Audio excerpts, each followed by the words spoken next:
suis Mouftawa Adjeran, coordonnateur du projet AP3, enseignement-apprentissage bilingue Bénin UAC.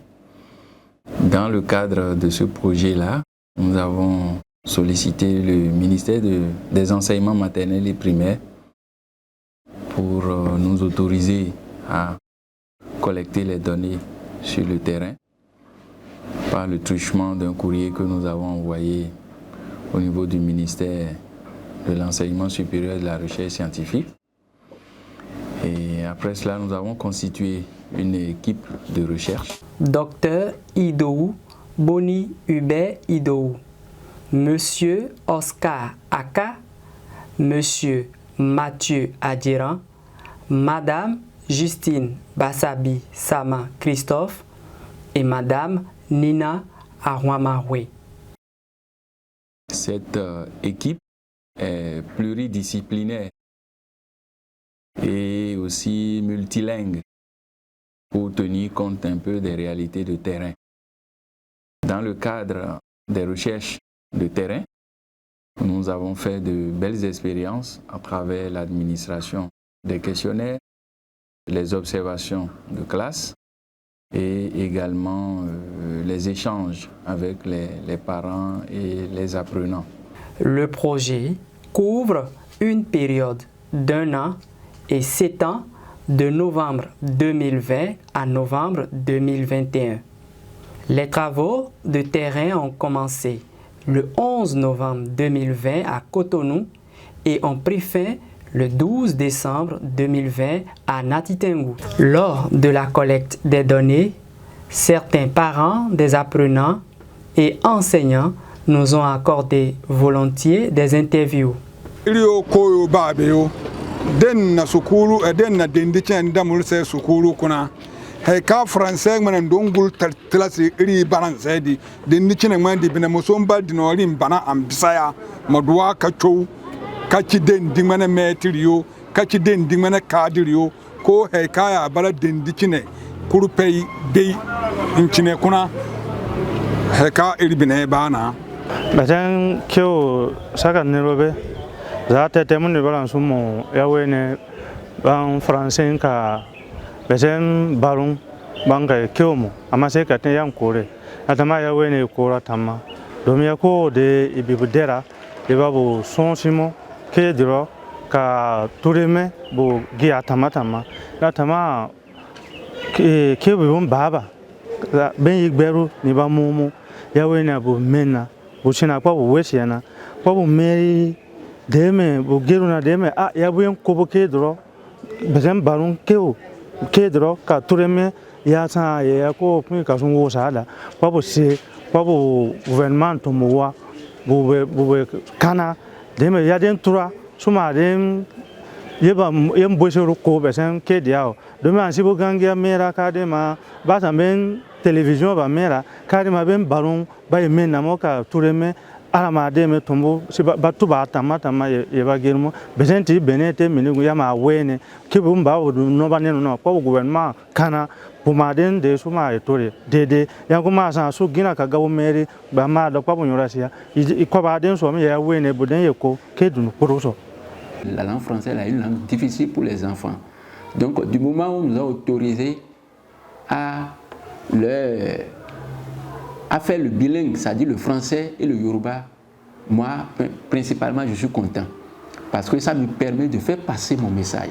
Ça me permet d'amener l'enfant à comprendre ce que je lui enseigne. Quand je veux faire quelque chose dans une autre langue qui n'est pas la mienne et que je ne comprends pas exactement la chose dans ma propre langue, c'est sûr que je vais avoir des difficultés. Ça ne pourra pas bien marcher. Donc, pour moi, j'aurais souhaité qu'on nous autorise à utiliser les deux. La base serait toujours le français. Mais quand il va se trouver que l'enfant ne comprend pas plutôt ce qu'on lui dit, qu'on puisse lui expliquer ça dans sa langue afin qu'il puisse donner le meilleur de lui-même. Je pense que l'utilisation du français dans nos écoles n'est pas une mauvaise chose en tant que telle. Mais Aujourd'hui, il va falloir que l'on adjoigne à cette langue nos langues maternelles parce que cela empêche la compréhension des notions enseignées. Donc nos enfants souvent ont des difficultés à comprendre cette seule langue et ils ont besoin de l'accompagnement des parents. Ils ont besoin de comprendre aussi ce qui se passe. D'abord, il faut qu'ils comprennent d'abord leur langue maternelle parce que je pense très bien qu'aucune société ne peut se développer en utilisant exclusivement la langue de l'autre. Donc je pense que ce ne serait pas très bien qu'on continue d'utiliser exclusivement le français dans nos écoles. Aujourd'hui, certains concepts méritent d'être traduits dans nos langues afin que l'élève ou l'apprenant puisse comprendre.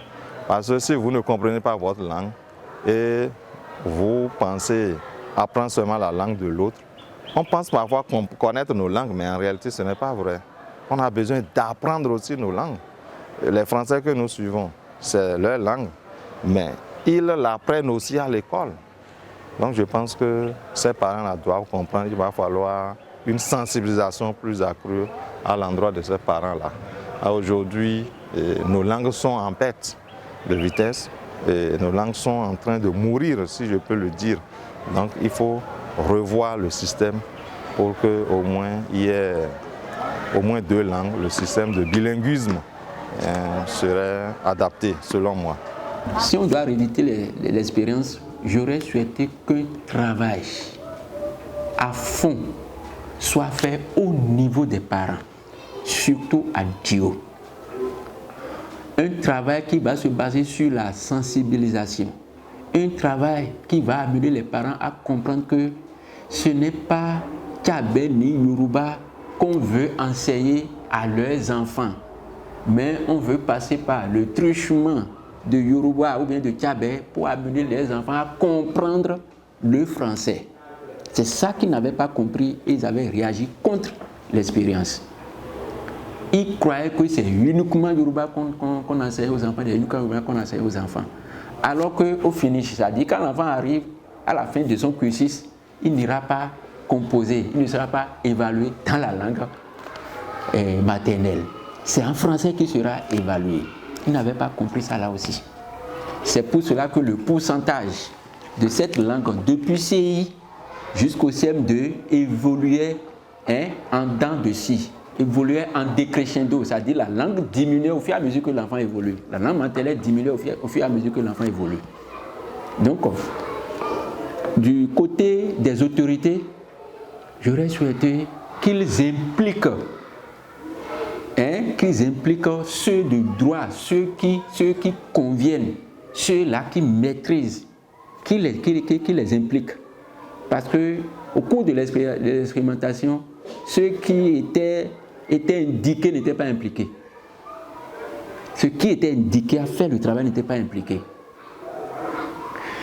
Et que le travail, c'est-à-dire les documents, soient corrigés parce que beaucoup de documents comportaient assez d'erreurs, ce qui posait problème aux formés. Sur le terrain, on n'arrive même pas à bien exécuter à cause de ces erreurs-là. On n'arrive pas à bien exécuter.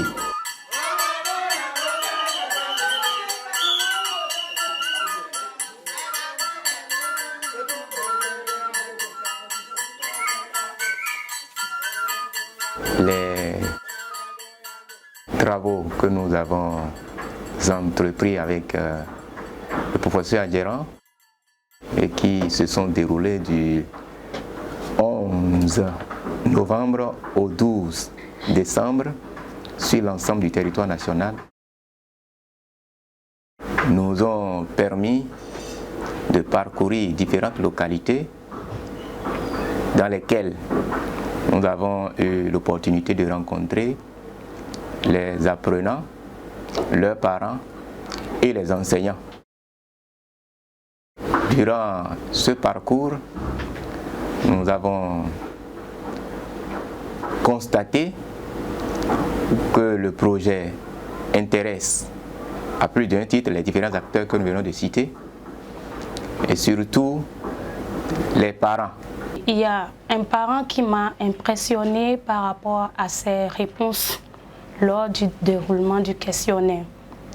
Comparativement à certains parents qui disent que apprendre les langues nationales n'apportera rien sur le plan d'emploi, ce parent m'a vraiment séduit par rapport à ses réponses. Il trouve qu'on doit faire développer nos langues nationales. Il a pris par exemple le cas de la Chine, qui fait tout en langue chinoise. Il disait que le Bénin aussi pourrait faire de même. Ce parent disait qu'avant même d'intégrer l'enseignement des langues maternelles dans l'enseignement primaire, il va falloir réfléchir d'abord à quel niveau ces langues, est-ce que c'est niveau primaire, secondaire ou bien universitaire. En plus de cela, il faut réfléchir par rapport à l'avenir de ces enfants qui étudieront en leur langue maternelle. D'abord préparer les emplois qui vont les accueillir après leur étude. Parce qu'actuellement, les parents, qu'est-ce que les parents disent? Après les études en langue maternelle, quelle entreprise recrute un enfant qui a étudié en langue maternelle? Il va falloir réfléchir à tous ces préalables d'abord avant d'intégrer l'enseignement de ces langues dans l'enseignement primaire. La plupart ne sont pas pour l'utilisation de nos langues maternelles parce que pour eux, les enfants comprennent déjà leur langue maternelle. Donc ils envoient leurs enfants à l'école pour comprendre le français. Et pour eux aussi, le français est la langue de travail du Bénin. Par contre, d'autres sont d'accord pour le brassage des deux langues. Par exemple, à Guinée, un enseignant me faisait comprendre que l'intégration des langues maternelles dans cette séquence de classe lui permettait d'avoir un bon rendement. Donc pour lui, il est d'accord. Les élèves, par contre, eux, ils se disent qu'ils sont à l'école pour comprendre le français. Donc eux, ils veulent uniquement le français. Il ressort de ces travaux de terrain-là que l'enseignement des langues nationales est très apprécié par les parents, les apprenants et les enseignants. Le hic, c'est le fait que l'utilisation à titre expérimental des langues nationales dans le système éducatif n'a pas fait l'objet de sensibilisation auprès des parents, ce qui a créé par endroits des réticences à l'acceptation de cette pratique. Il urge donc que les différentes autorités prennent ces préoccupations-là à cœur pour que dès la reprise de l'enseignement de ces langues-là, que les sensibilisations, les séances de sensibilisation s'organisent pour permettre aux parents de comprendre le bien fondé de l'utilisation de nos langues nationales dans le système éducatif formel. Également, de sensibiliser les enseignants à cet effet et surtout d'impliquer les spécialistes des langues nationales dans l'élaboration des documents didactiques, même si certains ont leur nom qui, comme pour faire écran dans ces documents-là, mais ils n'ont pas effectivement participé à l'élaboration des documents selon les informations que nous avons reçues sur le terrain. Il va falloir travailler ces questions-là pour une pratique des langues nationales dans le système éducatif plus judicieuse et plus pérenne. Et ça a été une belle expérience et c'est pour moi l'occasion de remercier les différents partenaires qui ont financé ce projet-là, notamment le projet Apprendre la UF, et le projet Élan, et l'AFD, l'IFEF, et tous mes collaborateurs qui ont travaillé à la réussite de ce projet-là. Merci également à tous les membres du ministère de l'Enseignement supérieur et de la Recherche scientifique, à tout le personnel, à tous les membres également du ministère des Enseignements maternels et primaires, et à tous ceux-là qui ont bien voulu répondre à nos questions, les apprenants, les enseignants, les parents, et à toutes et à tous, je dis merci.